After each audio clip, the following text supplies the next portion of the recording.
I love that. Toy, you also talk, just now, you mentioned these people 20 years, right? Decades plus in there. Um, you also talked about empowering directors to move up. Why are you okay with good people leaving? I think that not all turnover is bad turnover.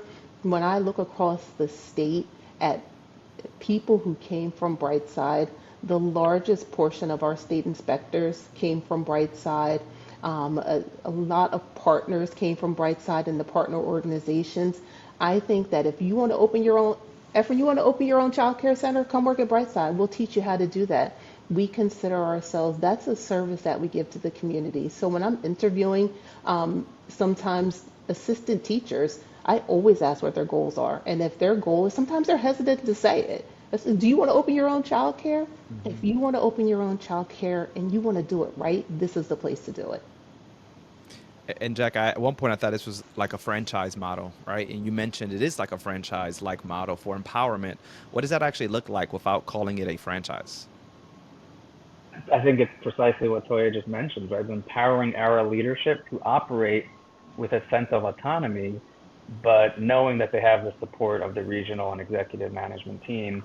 So that, I mean, our directors are effectively business people, right? Running multi-million dollar businesses potentially, if they're full with children. Like they need to understand the basics of education, right? And also management of a business.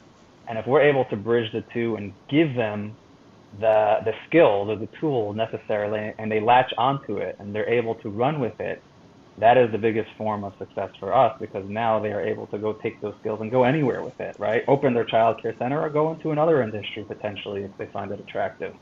Um, we're not a franchise model because we're not charging franchise fees to our academy directors, right? So you limit that from you limit that and you give them the opportunity to grow and make decisions. And again, like you said before, empower them is effective. Like you're in charge. Like you need to know how to have conflict resolution, management, P&L management, budgeting, all these things. If we can do that successfully, right? If we can do that, and Yep. I think we're trying that, right? We're trying to build a program. Going a little off topic over here, but part of our training and development that we'd like to implement is childcare management today, the way it looks like, they don't necessarily have those business leadership skills because it's highly focused on the educational side, right? And rightfully so, right? We have to ensure that they're getting the proper education, right?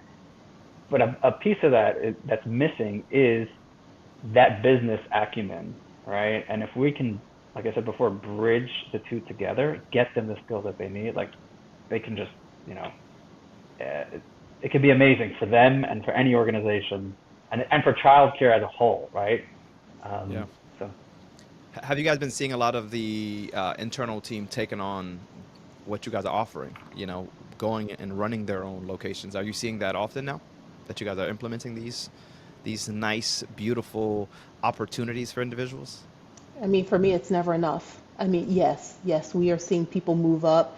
We're seeing people leave the organization and come back at roles higher than they were in before. I mean, that's great. Yeah. And we are highlighting our internal employees who have moved up through the ranks. But for me, it's never enough. Until every teacher who wants a degree has one, until every teacher who strives to be a regional staff member is here or elsewhere, and I'll even connect them with another organization if it's for growth. Until everybody that wants to grow is doing it, it's not enough. And yes, we're seeing them take advantage, but I'd like to see more. That's good. I mean, to think that you guys are not just working with our youth, but you guys are also working with our, and I won't say elders, but our adults, right? And allowing them to see more within them, allowing them to know their worth.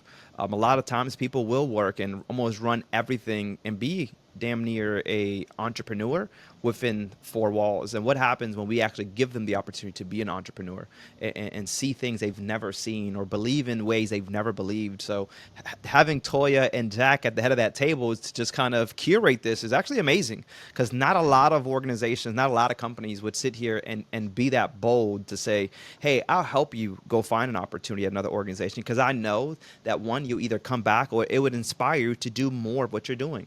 It's I love that. I love that you guys are not selfish in this in that way. So that's amazing. Kudos to both of you guys to do that.